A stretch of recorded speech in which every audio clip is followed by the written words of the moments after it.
행복한 아침입니다. 늦은비 성령을 강구하는 하늘숲 새벽 묵상 시간에 오신 여러분들을 예수님의 이름으로 축복합니다. 오늘은 주제가 영생입니다. 과연 영생이라고 하는 것이 무엇인지를 우리는 다시 한번 생각하며, 또한 영생을 받을 수 있는 그 길이 무엇인지, 그 방법을 찾는 것이 이번 교과의 핵심이라고 생각합니다. 우리가 신앙을 하는 목적이 있다면 그것은 영생을 받기 위한 것이죠. 사실 우리는 원래는 영생하도록 창조함을 받았습니다. 아담과 하와가 태어났을 때에는 이미 영생의 존재였습니다. 영생이라고 하는 것이 지금 우리에게는 너무나 소중하고 또한 너무나 크고 가치 있는 매우 중요한 개념이지만, 처음에 아담과 하와가 창조함을 받았을 때에는 이 영생이라고 하는 것은 당연한 것이었습니다. 이미 처음부터 받았고, 그리고 그들이 선악을 알게 하는 나무만 취하지 않았다면 그들은 그야말로 영원토록 죽지 않고 영생하는 존재로 살았을 것입니다. 그러나 죄로 말미암아 그 영생을 우리는 다시 하나님께로 반납하게 되었고, 지금은 죽는 존재가 되었습니다. 그래서 우리는 다 죄로 말미암아 죽게 되는 존재가 되었기 때문에 영생이라고 하는 것을 다시 도로 되찾아야 되는 그런 운명을 갖고 태어난 것입니다. 그렇다면 이 영생은 과연 어떻게 받는 것인가? 그리고 영생이란 과연 무엇인가를 알아야 되겠죠. 먼저 교훈의 말씀을 보시겠습니다. 그분은 영생의 말씀이며, 여기서 그분은 누구입니까? 바로 예수 그리스도이십니다. 예수 그리스도는 영생의 말씀이며, 영생은 구원을 주고 현재 우리의 존재의 의미를 더하며 주님 다시 오실 때 죽음 없는 생명에 들어가게 하는 그분의 능력을 뜻한다. 그분의 능력, 그분의 품성, 그분의 존재가 바로 영생입니다. 그래서 영생이라고 하는 것은 1차적으로 우리를 구원해 주고, 또한 우리의 존재의 의미를 더한다고 그랬습니다. 그리고 결과적으로 우리를 죽지 아니하고 하늘로 인도하는, 영생의 세계로, 영혼의 세계로 우리를 인도하는 능력을 뜻한다라는 것입니다. 우리는 이 영생을 꼭 받아야 합니다. 우리가 오늘 이렇게 새벽 시간을 붙잡은 이유, 우리가 예수님을 믿는 이유, 우리가 신앙을 하는 목적은 바로 이 영생을 얻기 위한 것입니다. 그런데 영생이라고 하는 것은 사실 본질이 아닙니다. 본질은 영생이 아닙니다. 본질은 바로 예수님이십니다. 내가 예수님을 온전히 믿고 그분의 품성과 또한 그분의 능력과 그분의 지혜를 받고 그분의 삶을, 또한 그분의 모든 담고 계신 그분의 속성을 내가 소유할 준비가 되었느냐, 이것이 더 중요한 것입니다. 그분의 속성, 그분의 품성, 그분의 사명, 그것을 내가 담을 준비가 되었느냐, 그릇이 되었느냐가 중요한 것입니다. 왜냐하면 하나님은 아무에게나 영생을 주지 않습니다. 우리가 예수님을 믿는다는 것도 조금은 깊이 생각해 볼 필요가 있습니다. 믿으면 구원을 받는 것이고 예수님을 믿으면 영생을 얻는 것은 사실인데 그 믿음이라고 하는 것이 또한 무엇인지를 알아야 되겠죠. 결론적으로 말씀드리면 아담과 하와가 범죄하자마자 영생을 반납할 수밖에 없었던 이유는 죄라고 하는 것이 이 영생이라고 하는 것을 받을 수 없는 조건이 되기 때문에 하나님이 주고 싶으셔도 줄 수 없는 게 바로 영생이었습니다. 죄라고 하는 것은 사실 개인의 마음속에 일어나는 이기심과 욕심, 여기서부터 출발하는 것이죠. 자기 사랑으로부터 출발합니다. 하나님은 사랑이시라고 했습니다. 하나님의 품성은 사랑인데 그 사랑은 이타적인 사랑이고 무아가 자아희생적인 무아의 사랑입니다. 그 사랑을 온전히 소유한 상태로 창조함을 받은 아담과 하와에게 주어진 선물이 바로 영생이었습니다. 그런데 그들이 선악을 알게 하는 나무의 열매를 먹었을 때에는 그들의 마음의 정신이 바뀌었습니다. 이기심으로 채워지게 되었습니다. 욕심으로 채워지게 되었습니다. 더 이상 이타적인 사랑이 그들의 마음 가운데 존재하지 아니하고 그 사랑이 이기적 사랑으로 변질되는 순간 그들에게 영생이라고 하는 것이 떠나가 버린 것입니다. 하나님은 우리를 창조할 때 이타적 사랑으로 살아갈 때, 이타적 자아희생적 정신을 가지고 살아갈 때 행복하도록 창조하였습니다. 그래서 우리가 받을 때보다 줄 때 더 행복하죠. 나눌 때 행복하죠. 사랑을 받는 것도 행복이지만 사랑을 주는 것이 행복이라는 것을 알고 있습니다. 이것이 우리가 신앙을 할 때 누리는 가장 큰 축복입니다. 이 세상의 모든 존재들은 인간을 제외한 모든 동물과 식물, 이 세상의 모든 피조물들은 다 주기 위하여 존재하고 있습니다. 나무도 꽃도 모든 식물, 동물들이 주기 위하여 존재하고 있습니다. 자아희생적 사랑을 가지고 살아가고 있습니다. 물론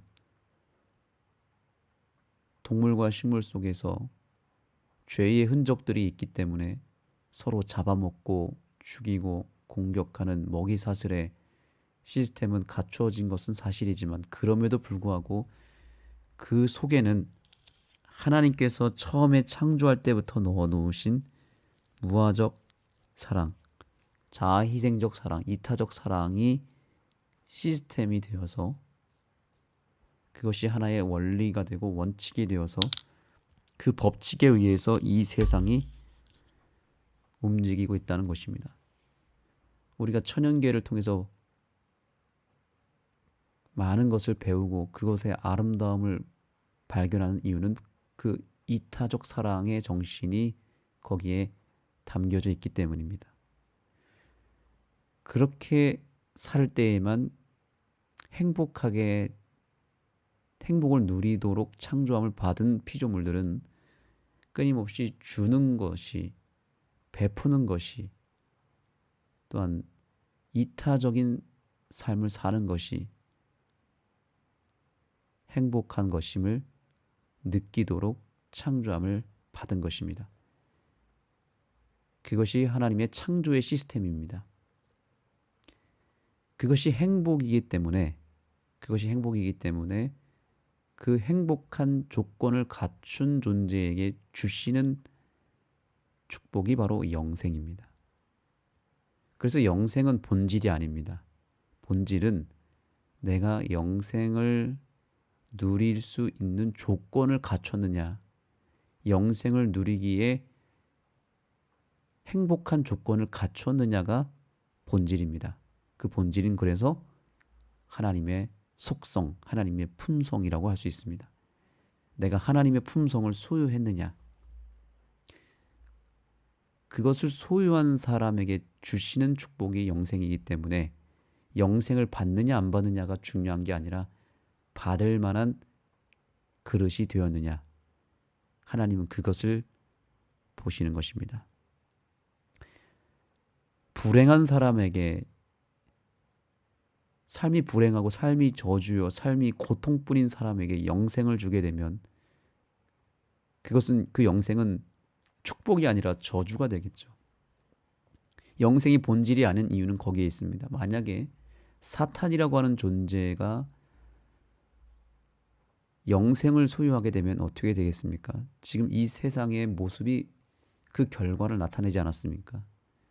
사단을 죽이지 않고 지금 하나님께서 그대로 내버려 둔 이유가 바로 거기에 있습니다. 온 우주의 거민들과 천사들과 우리 모두를 통해서 보게 하는 것입니다. 하나님의 속성, 하나님의 품성을 거절한 존재가 영생이라고 하는 것을 소유하고 또한 하나님의 속성 가운데 여러 능력과 지혜를 받게 되면 어떻게 되는지, 본질이 온전치 않은 상태에서 비본질이라고 할 수 있는 영생과 지혜와 능력을 받게 되면 그 인생이 어떻게 망가지고 저주스럽게 흘러가는지를 보여주고 있는 것이 바로 사단의 모습입니다. 하나님은 지금 온 우주 앞에 드러내고 있습니다. 죄라고 하는 것이 얼마나 무섭고 죄를 소유한 상태로 영생을 받게 되면 어떻게 그 인생이 추악하게 되고 흉악하게 되는지, 그 죄의 치명성과 흉악성을 지금 온 우주와 세상 앞에 증명하고 있는 것입니다. 사탄이 아주 제대로 보여주고 있는 것이죠. 그래서 사단에게는 영생을 줄 수 없고 구원을 베풀 수가 없는 것입니다. 사단은 멸망하는 것이 당연한 것입니다. 영생이라고 하는 것을 우리에게 주시고자 하실 때 하나님은 그래서 우리가 먼저 본질을 붙잡기를 원하는 것입니다. 영생을 받을 만한가? 영생을 주어도 행복한 상태에 있는가? 이것을 지금 하나님은 살피고 있습니다. 죽을 병에 걸려서 정말 하루하루를 고통스럽게 살아가는 사람에게 영생을 주게 되면 그것은 저주인 것처럼 우리가 죄인의 상태로 머물러 있으면 그 이기심과 욕심으로 우리의 속성이 변함없이 있는 상태로 영생을 받은 것이 축복이 아닌 것처럼 하나님은 먼저 우리가 본질적으로 죄를 버리고 하나님의 속성을 소유하기를 원하시는 것입니다. 자, 그래서 다시 이제 본문으로 가보겠습니다.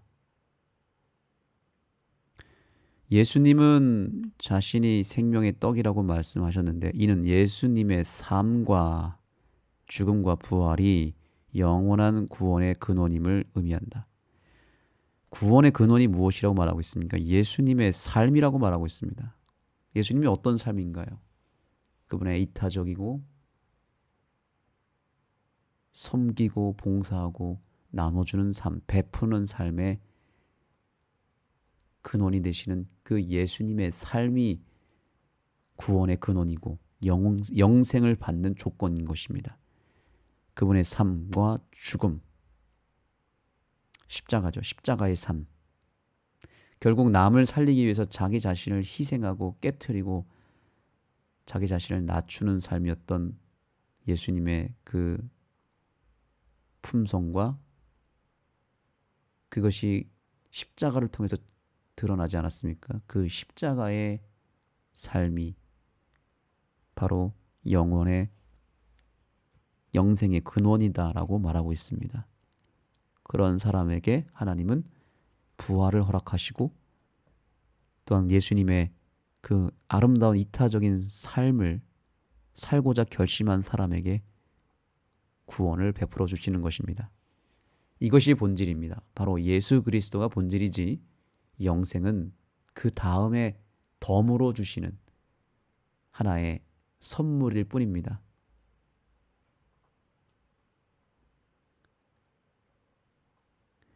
영생이라고 하는 것은 그래서 요한복음의 매우 중요한 주제인데요. 이 용어는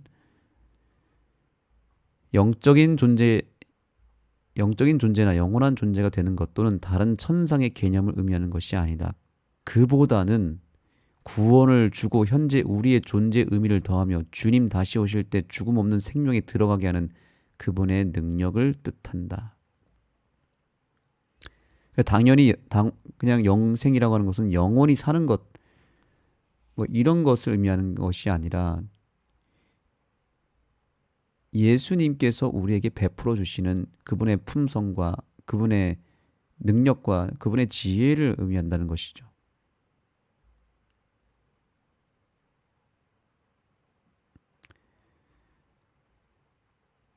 자, 그렇다면 우리는 어떻게 영생을 얻을 수 있는가? 이것이 이제 오늘의 마지막 결론입니다.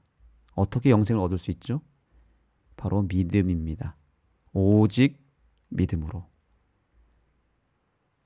우리는 예수 그리스도께서 우리를 위하여 사셨고 우리를 대신하여 죽기 위해 오신 것을 믿는다. 이 믿음은 우리에게 선물로 주시지만 우리는 회개하고 죄 용서와 깨끗함을 받기 위해 그분의 피의 능력을 구하고 자신을 맡기기로 의식적으로 선택해야 된다. 누구를요? 예수님을요. 결국 예수님을 선택하고 그분을 온전히 믿는 것이 바로 영생을 받는 방법입니다. 유일한 방법입니다. 믿음이라고 하는 것은 계약 용어라고 합니다. 그래서 완전히 그분과 계약을 맺어서 내가 그 계약의 조건대로 그것을 누리고 그것을 활용하는 것이 바로 믿음입니다. 이렇게 생각하시면 되겠습니다. 우리나라의 가장 큰 재벌 삼성그룹 회장과 내가 계약을 맺는데 그 계약의 내용이 뭔가 봤더니 그 삼성 회사의 모든 자원을 마음껏 쓸 수 있도록 특권을 주겠다라고 하는 것이죠. 그런데 조건은 그 삼성그룹 회장과 관계를 맺고 그 회장과 친밀한 관계 속에서 가족이 되는 것이죠. 그렇게만 하면 모든 그 회사의 자원을 다 끌어줄 수 있다. 만약에 그렇게 된다면 어떻게 될까요? 정말 이 세상에서 나름대로 누릴 수 있는 것들을 많이 누릴 수 있겠죠. 그 삼성그룹의 모든 자원이 내 것이 된다고 생각해 보십시오. 이것은 엄청난 특권이죠. 그런데 우리가 예수님을 믿는다는 것이 바로 그런 의미라는 것이죠. 그분의 모든 것을 그분이 누리고 있는 그분이 소유한 모든 자원을 내가 끌어다가 쓸 수 있는 특권을 주시겠다라고 계약을 맺은 것이 바로 믿음이라고 하는 것입니다. 믿음은 그래서 그 계약 조건에 따라서 예수님의 것을 다 끌어다 쓸 수 있는 특권을 주겠다. 그것의 절정이 영생입니다. 그래서 오늘 우리는 이 새벽 시간에 이 믿음을 통하여 그분과 맺은 계약의 조건을 온전히 이행하고 그 계약의 내용에 따라서 하늘에 있는 모든 예수님의 그 자원을 끌어다가 쓸 수 있는 특권을 누려야 됩니다. 이것이 오늘 우리에게 필요한 믿음입니다. 여기서 이런 얘기를 하고 있습니다.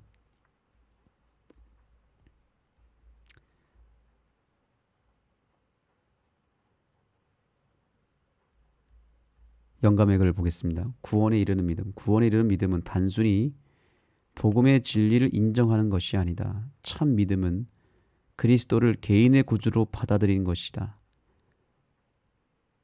참 믿음은 그리스도를 개인의 구주로 받아들이는 것. 단순히 머리로 인정하고 끝나는 것이 아니라 지식적으로만, 생각으로만 그분을 인정하는 것으로 끝나는 것이 아니라 예수님을 받아들이는 것이다. 예수님을 믿는 것이다. 그분의 존재를 완전히 의지하는 것이다.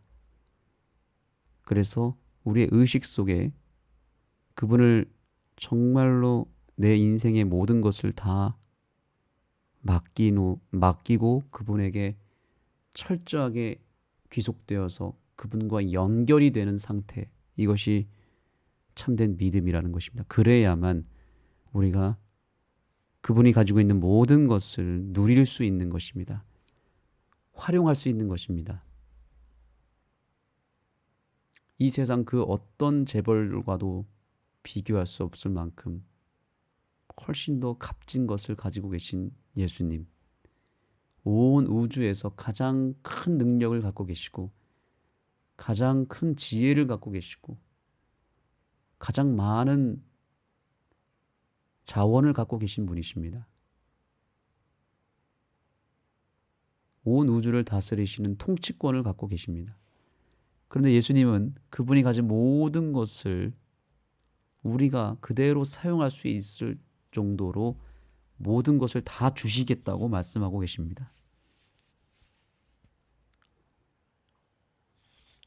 그 약속을 믿고 우리가 예수님을 그동안은 믿었던 그 믿음의 방식을 오늘 이 시간부터 새롭게 하기를 소망합니다.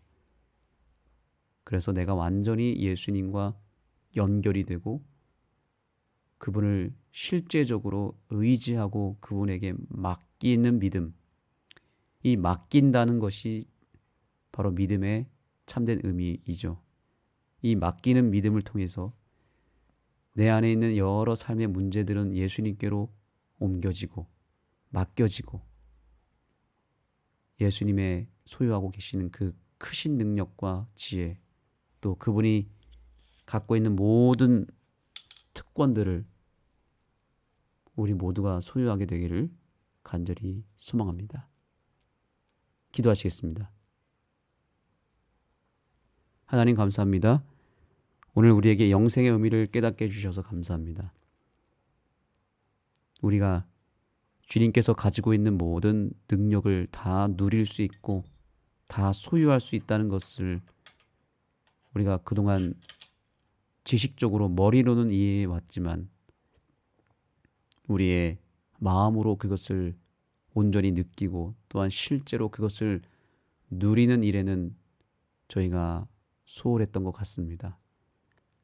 하나님, 저희의 믿음을 새롭게 하여 주셔서 보다 더 큰 믿음 주시고 정말 예수님에게 내 인생을 실제적으로 맡기고 의지할 수 있는 참된 믿음을 허락하여 주셔서 주님께서 소유하신 모든 그 축복의 보물들을 우리가 마음껏 활용할 수 있도록 도와주시고 또한 우리 안에 있는 삶의 여러 문제들이 예수님께로 옮겨지고 예수님께 모든 것을 맡길 수 있는 그런 삶의 은혜를 허락하여 주시옵소서.